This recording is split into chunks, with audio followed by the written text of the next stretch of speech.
Herkese merhaba, ben Pınar Akça. Nako İplikleri YouTube kanalında bugün sizlerle birlikte yine çok güzel bir proje çalışacağız.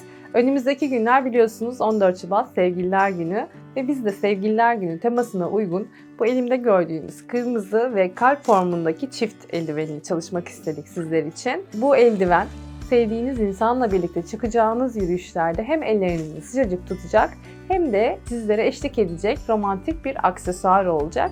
Örümü inanılmaz kolay. Bu videoyu izleyerek siz de rahatlıkla bundan bir tane, hatta bence birkaç tane örebilirsiniz. Videoda detaylı olarak anlatmaya çalıştım sizler için. Bir de tabii öremeyen takipçilerimizi de düşündük ve Sevgililer Günü'ne özel güzel bir çekilişle benim ördüğüm bu iki tane çift eldivenini aranızdan iki takipçimize hediye olarak göndermek istiyoruz. Bu hediyeleri kazanma şartları çok basit. Nako İpliklerine ait tüm sosyal medya hesaplarını takip ediyor olmanız ve bu eldivenle ilgili Nako İplikleri Instagram hesabından yapacağımız paylaşımın altına en az bir sevdiğiniz arkadaşınızı etiketliyor olmanız gerekli. Katılımlar için son tarih 14 Şubat saat 17. 17'den itibaren katılım maalesef bitiyor. Ve hemen akabinde de çekiliş sonuçlarımız yine Nako İpliklerine ait Instagram hesabında hikayeler bölümünde açıklanacak. O yüzden Nako İpliklerine ait Instagram hesabını hem takip edip hem de hikaye bildirimlerini mutlaka açın ki çekiliş sonuçlarını kaçırmayın. Sizlerle birlikte öreceğimiz bu eldivenin yapımına geçmeden önce her zamanki gibi küçük bir hatırlatma daha yapmak istiyorum.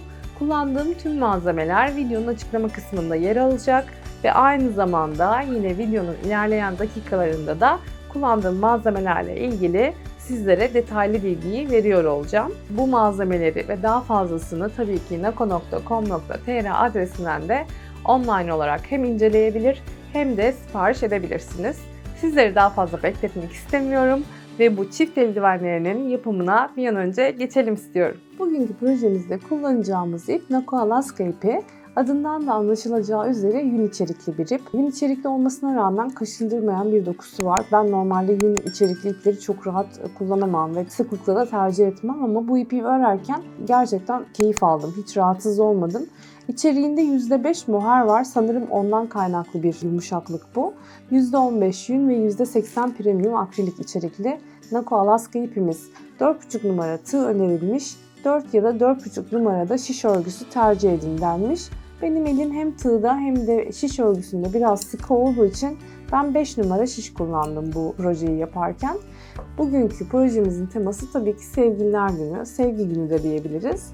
O yüzden ben böyle bir ateş kırmızısı rengi tercih ettim. Siz farklı bir renkle de örebilirsiniz elbette. Bu eldiveni tabii ki sadece sevgilinizde kullanmanız gerekmiyor. Sevdiğiniz biriyle, annenizle, babanızla ya da çocuğunuzla çıkacağınız yürüyüşlerde de rahatlıkla kullanabilirsiniz. Çok sevimli, çok romantik bir aksesuar olduğunu düşünüyorum. Tabii ki yün içerikli bir ip olmasından kaynaklı da ellerinizi sıcacık tutacak. Değişik süslemeler yaparak bunları çocuklara da uyarlayabilirsiniz elbette. Bu tamamen sizin hayal gücünüze ve tercihinize kalmış.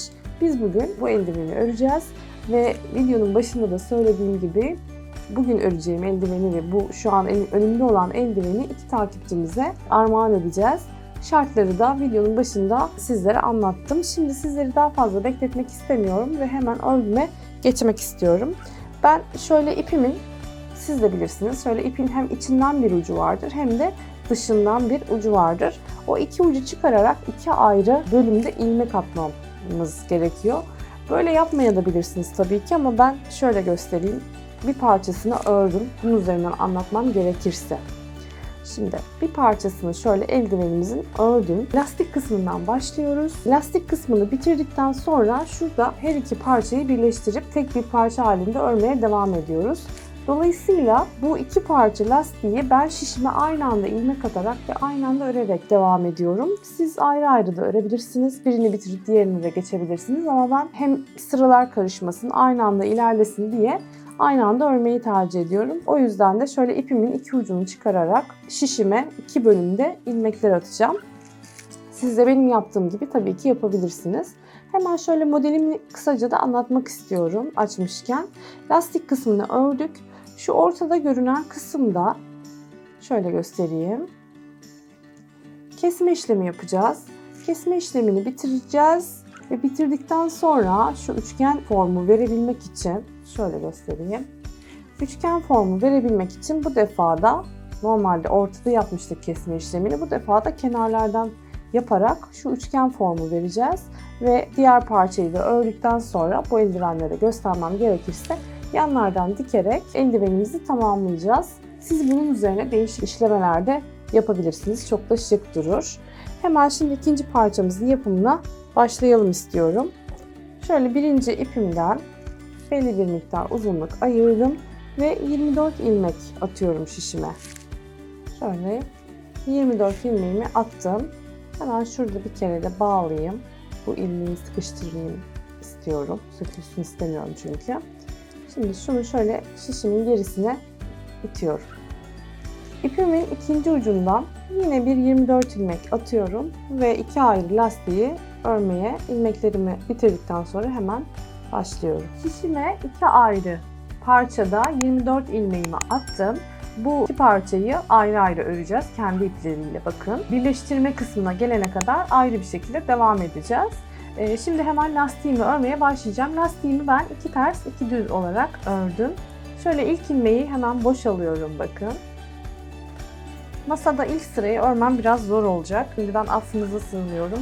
Hem ilk sıranın sıkı olmasından hem de şişlerin masaya çarpmasından kaynaklı bir rahatsızlık verebilirim. Şimdiden özür diliyorum. Şöyle hemen iki ilmeğimi düz bir şekilde aldım. İpimi terse aldım ve iki ilmeği ters olarak örüyorum. Düze aldım. İki ilmeği düz olarak örüyorum. Tabii ki koltukta örmesi daha konforlu. Böyle masada örmek birazcık zorlayacak beni. Bir iki sıra en azından. O yüzden dediğim gibi hatam olursa da affola. Benim için önemli olan net bir görüntü elde etmemiz. Zaten ördüğüm ilmekleri de bir yandan söylüyorum. Dolayısıyla sizler de zorluk çekmeden örebilirsiniz diye düşünüyorum. Şöyle hemen düzümü ördüm. İki ilmekte bir ipimi ters yöne alıp düz ve ters olarak lastiğimi örüyorum. Evet, birinci parçamın ilk sırasını tamamladım. Şimdi hiç devam etmeden, geri dönmeden yine ikinci parçamın da ilk sırasını aynı şekilde iki düz, iki ters olarak örüp sıra başına geleceğim. İki parçayı aynı anda ilerlemenizi tavsiye ederim. Böylece hem sıralarda karışıklık olmaz, kaç sıra ördüğünüzü karıştırmazsınız. Hem de aynı anda ilerleyip birleşme yerine gelince hemen birleşimi yapabilirsiniz.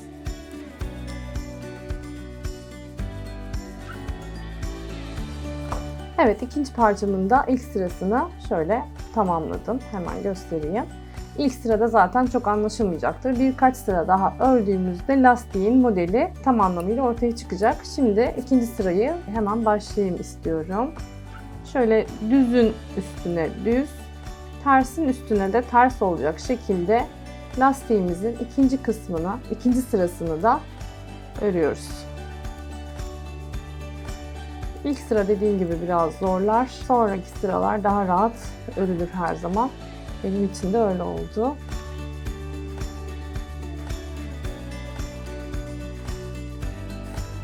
İkinci parçanın ikinci sırasına geçiyorum.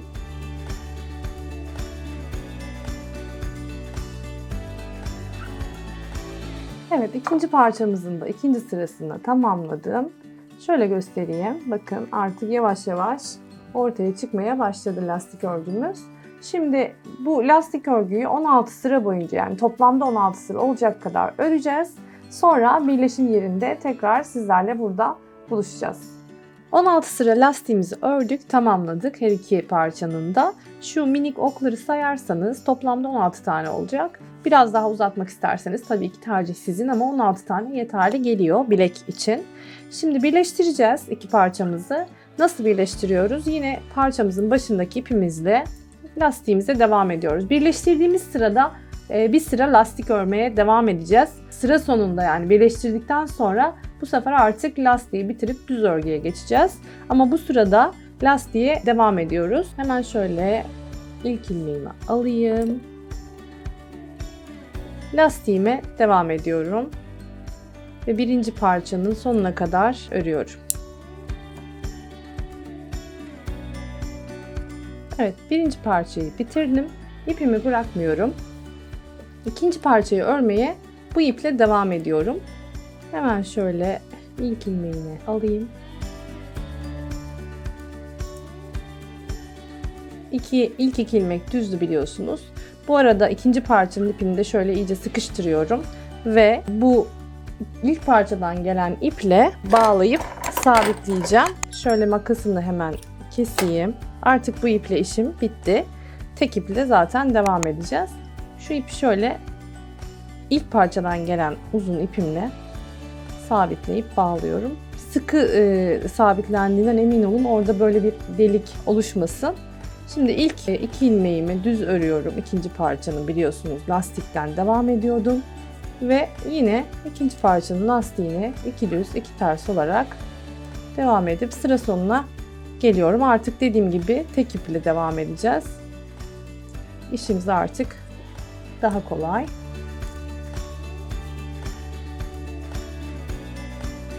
Evet, birleştirme işlemini tamamladık. Sıra sonuna geldik. Artık iki lastiğimiz de tek parça halinde örülmeye hazır. Şuradan hemen ördüğüm parçadan anlatacağım size. Bakın birleşimi yaptık. Lastik olarak tamamladık. Şimdi 4 sıra boyunca yani düz gideceğiz. Şöyle göstereyim. Bu sırada bir sıra düz öreceğiz. Arkadan ters. Tekrar başa geldiğimizde bir sıra daha düz ve bir sıra ters. Yani 2 düz ve 2 ters toplamda 4 sıra olacak şekilde hiçbir işlem yapmadan birleşimden sonra örmeye devam ediyoruz. Bakın hemen şurada da görünecek. Buradaki eksiltmelere geçmeden 4 sıra boyunca eldivenimizi öreceğiz. Hemen ben ilk sırama başlıyorum. Bu sıra düz bir şekilde öreceğim. Hiçbir ters ya da başka bir işlem yapmadan bütün sırayı tek parça halinde düz olarak örüyorum.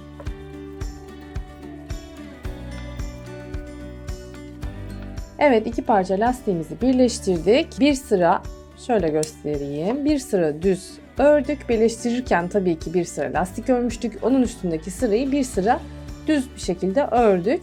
Şimdi örgümüzün tersindeyiz. Bu sırayı ters öreceğiz. Dediğim gibi birleştirdikten sonra ördüğümüz lastikten itibaren, lastiği saymazsak 4 sıra boyunca hiçbir şey yapmadan örecektik. İlk sıramı ördüm düz bir şekilde.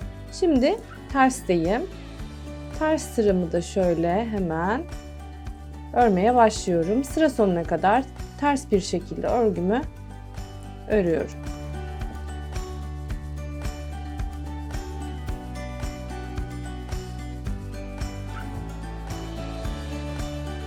Evet, ters sıramı da ördüm. Sıra sonuna geldim. Bu sırada yine düz öreceğim ve arkaya geçtiğimde bir sıra daha ters örüp toplamda 4 sıramı tamamlayacağım ve ondan sonra artık bu ortadaki eksiltmelere başlayacağız. Şimdi ben 2 sıra yani bir sıra düz ve bir sıra ters toplamda 2 sıra daha öreyim. Eksiltmelere geçerken sizlerle yeniden burada buluşalım. Birleşim yaptıktan sonra toplamda 4 sıra düz bir şekilde ördük. Bakın şurada da göreceksiniz. Hatırlatmam gerekirse her bir lastiğin ilmek sayısı 24'tü ve biz iki lastiği bu kısımda birleştirdikten sonra şişimizde toplamda 48 ilmeğimiz oldu ve bu 48 ilmeği 4 sıra boyunca düz bir şekilde ördük. Şimdi artık ortadaki eksiltmelere geliyoruz. Onu da nasıl yapıyoruz?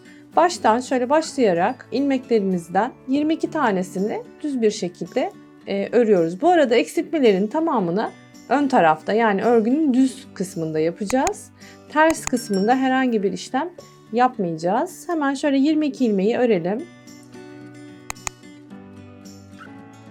22.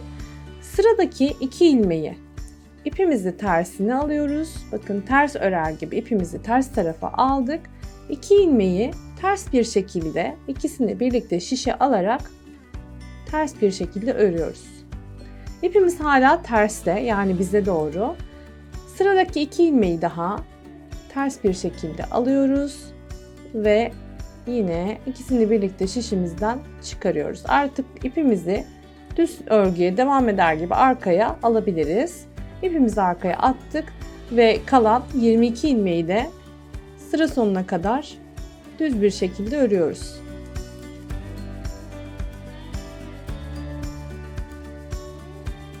Bakın tam ortada yaptık. Örgümüzün tam orta kısmına geldi. Şurada 2 tane ters alarak 2'şer ilmeği eksiltmemizi yaptık. Şişimizde 48 ilmeğimiz vardı. 2 eksiltme ile birlikte artık şişimizde 46 ilmeğimiz kaldı. Şimdi örgümüzün ters kısmındayız. Ters kısmında hiçbir şey yapmadan örgümüzü örüyoruz. Yalnız şuna dikkat etmemiz gerekiyor. 22 ilmeği dediğim gibi örmüştük sondan ve biz şu an ters kısmında da o 22 ilmeği tersten örüyoruz. Eksiltmelere kadar. Eksiltmelerde sizlere göstermem gereken ufak bir püf noktası var. Evet, bakın eksiltmelere geldim. Örgünün düz kısmında yaptığım eksiltmelere şu an geldim. İpim terste çünkü ters sıradayım. İpimi düz örer gibi arkaya alıyorum ve bu eksiltmeleri ikisini de düz bir şekilde örüyorum. Yani örgümüzün ters kısmında aslında tüm ilmekleri ters örerken o yaptığımız eksiltmeleri düz örüyoruz. Ona dikkat edelim çünkü eksiltmeleri örgümüzün düz kısmında yaparken de ters bir şekilde almıştık. Dolayısıyla örgümüzün ters yüzeyinde de onları düz bir şekilde örerek geçiyoruz ve örgünün kalan ilmeklerini de yine ters olarak devam edip sıra sonuna geliyoruz.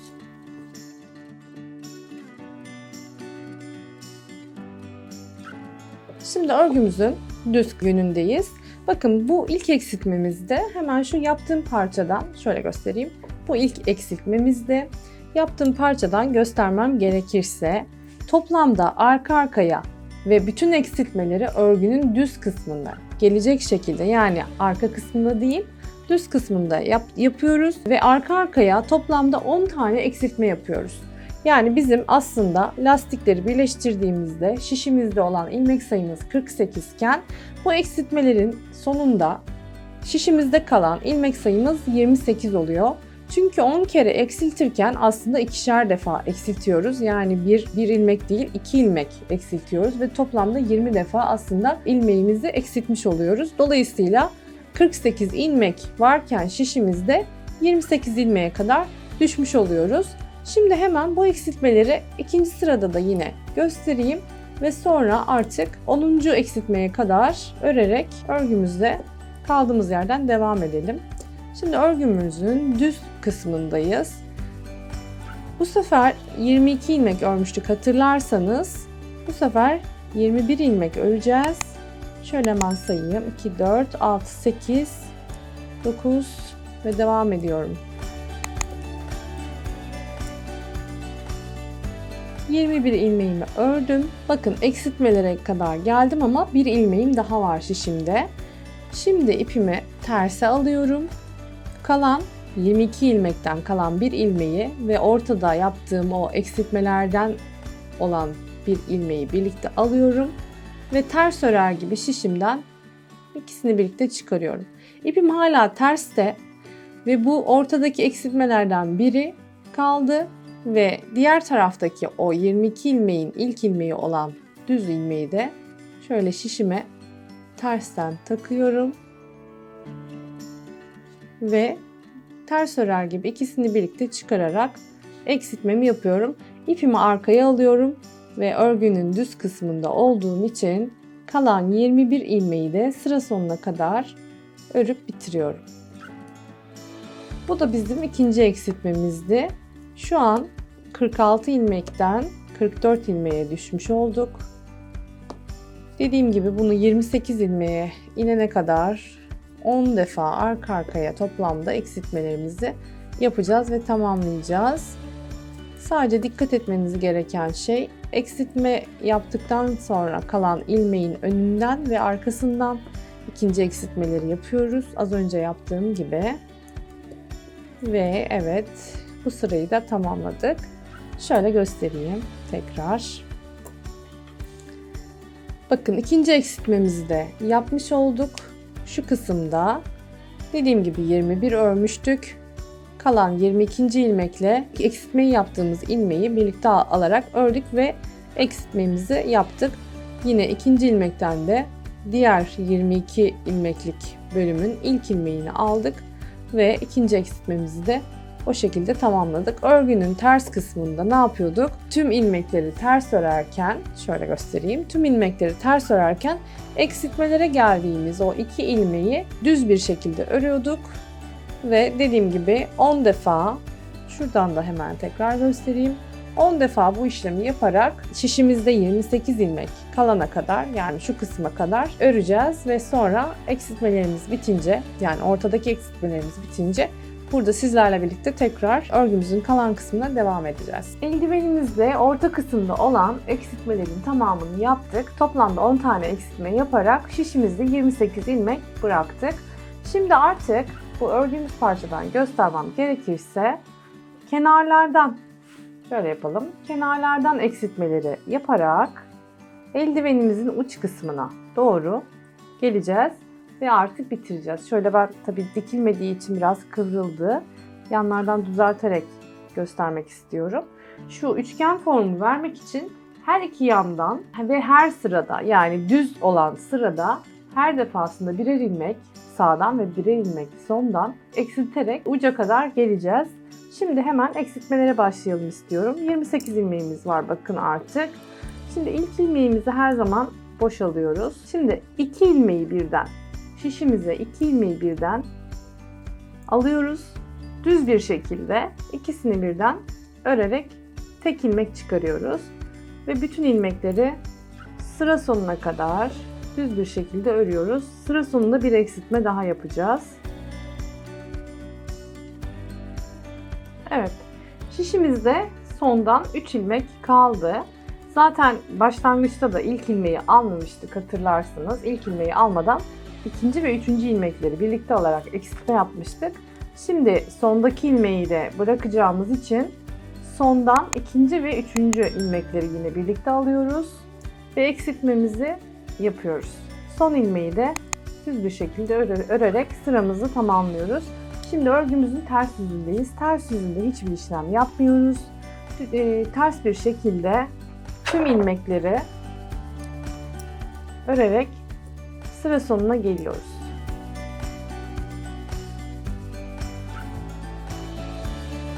Bir önceki sırada ikişer tane, yani birer tane başta ve sonda eksiltme yaptık. Toplamda 2 tane eksiltme yaptığımız için şişimizde 26 ilmeğimiz kaldı. Çünkü 28 ilmekle eksiltmelere başlamıştık. Şimdi şişimizde 26 ilmeğimiz var ve ikinci eksiltmemizi yapacağız. Şöyle yine bakın ilk ilmeğimizi boşalıyorum ve ikinci ilmekle üçüncü ilmeği birlikte alarak şişime düz bir şekilde örüyorum ve eksiltmemi yapıyorum. Sıra sonuna kadar, son 3 ilmek kalana kadar örüyorum ve son 3 ilmekte de yine eksiltmemi yaparak sıramı tamamlıyorum. Şöyle hemen, evet, örmeye devam edeyim.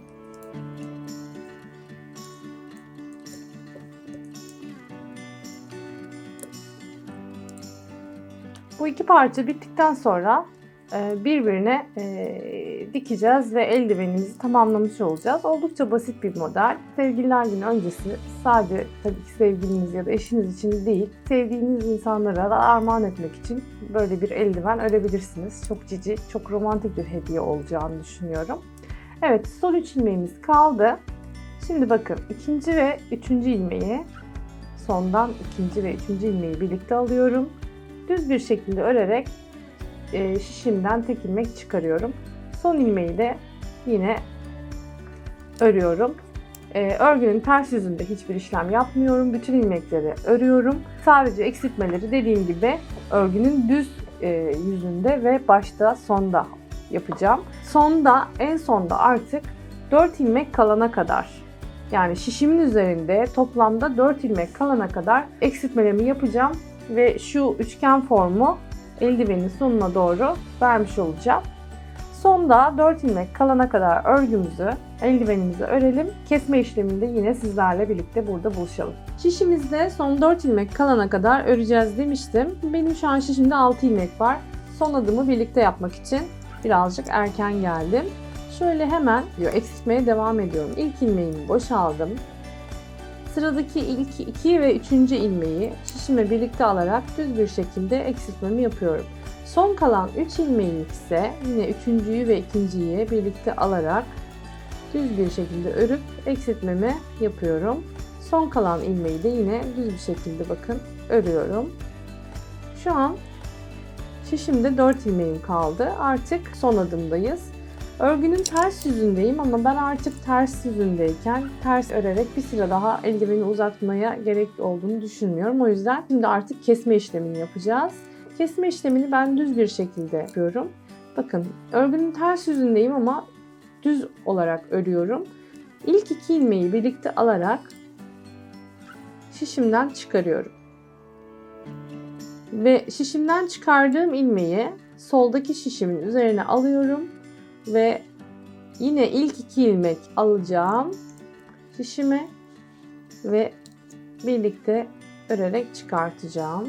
Ve yine bu şişimdeki ilmeği soldaki şişimin üzerine alıyorum. Ve son kalan artık 2 ilmeğimi de birlikte alarak şişimden çıkartıyorum. Bakın artık tek ilmek ve bütün eldivenin formu ortaya çıktı. Tabii ki biraz kıvrılıyor. Onu dikerken ilmeklerin üst üste gelerek düzgün bir şekilde durmasını sağlayacağım. Şimdi artık tek ilmekteyim. İpimi kesiyorum. Biraz uzunca kesiyorum. Dikiş için de kullanacağım çünkü. Şöyle o ilmeğin içinden ipimi geçirerek kilitliyorum. Şimdi birinci ve ikinci parçayı bitirdiğime göre artık dikiş işlemine geçebiliriz. Bir sonraki adımda yani dikiş kısmında buluşalım. Eldivenimizi artık bitiriyoruz. Son aşamadayız. Dikiş işlemini yapacağız ve eldivenimizi tamamlamış olacağız. Ters yüzleri dışarıya bakacak şekilde iki tarafında yani birinin alta birinin üste bakacak şekilde birleştiriyoruz. Şöyle üst üste getiriyoruz ve hizalıyoruz. Düzgün bir şekilde dikmek istiyorsanız önce elinizle düzeltmenizi tavsiye ederim. Hatta iğneleriniz varsa teyer de atabilirsiniz. Ben şimdi hızlıca yapmak istiyorum sizlerle birlikte. Şimdi hemen şöyle ipimi karşı parçadan batırıp çıkarıyorum. Bu arada dikiş için ben böyle küt uçlu kalın bir yün iğnesi kullanıyorum. Siz de eğer evinizde varsa böyle bir iğne tercih edebilirsiniz. Şimdi ilmekleri üst üste getirdikten sonra normal şöyle dikiş diker gibi bir alttan bir üstten batarak tabii elinizle de ilmekleri hizalayarak bu işlemi rahatlıkla yapabilirsiniz.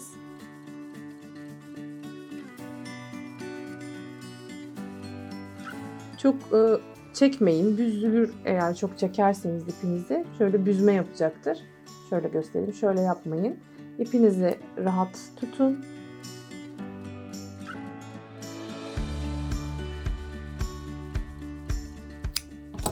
Evet. Bu kısmı bitirdik. Şöyle göstereyim. Bakın. Düzgün bir şekilde dikeceğiz. Diğer kısımlarını da. Şimdi bir tarafını diktim. Diğer tarafını da yine aynı şekilde üst üste getirerek uçtan başlayıp ya da bilekten başlayıp tercih sizin sona kadar dikiyorsunuz. Bir de dikmeniz gereken şu V kısmı var. Yani ortaya gelen kısmı. Şuraları açık kalıyor zaten. Ellerimiz oradan girmeli. Dediğim gibi bu kısmı dikeceğiz. Şu kısmı dikeceğiz. Bir de ortaya gelen şu açıklığı dikerek eldivenimizi artık bitireceğiz. Ben oraları da dikeyim. Artık videonun sonunda bitmiş eldivenlerimizle sizlerin karşısında olalım. Bir projemizin daha sonuna geldik. Benim her ne kadar adım bir tığ bir yumak olsa da Nako İplikleri YouTube kanalı için ilk defa bir şiş örgüsüyle karşınızdaydım. Bundan sonra da devamı gelecek. Çünkü ben gerçekten çok keyif alarak yapıyorum şiş örgüsünü de tığ örgüsü kadar. Ufak bir de teşekkürüm olacak sizlere. Şimdiye kadar Nako İplikleri YouTube kanalı için yaptığım tüm projelere göstermiş olduğunuz ilgi ve beğeni için gerçekten hepinize ayrı ayrı çok teşekkür ederim. Yorumlarınız, beğenileriniz benim için inanılmaz kıymetli. Her projede yeniden bir heyecan duyuyorum ve yeniden motive oluyorum yaptığınız beğenilerle ve yorumlarla. Aynı zamanda küçük de bir hatırlatma yapmak istiyorum bir daha. Nako İplikleri YouTube kanalına ücretsiz abone olarak bildirimlerinizi açmayı lütfen unutmayın. Çünkü her çarşamba ve cumartesi yeni videolarla karşınızda olmaya devam edeceğiz. Şubat ayı içerisinde yine çok güzel ve çok sürpriz projelerle sizlerle birlikte olacağız. Kullandığım tüm malzemeleri ve daha fazlasını nako.com.tr adresinden detaylı olarak inceleyip satın alabileceğinizi de lütfen unutmayın. Bir sonraki projede görüşmek üzere. Kendinize çok iyi bakın. Sevgiyle, örgüyle ve hoşça kalın.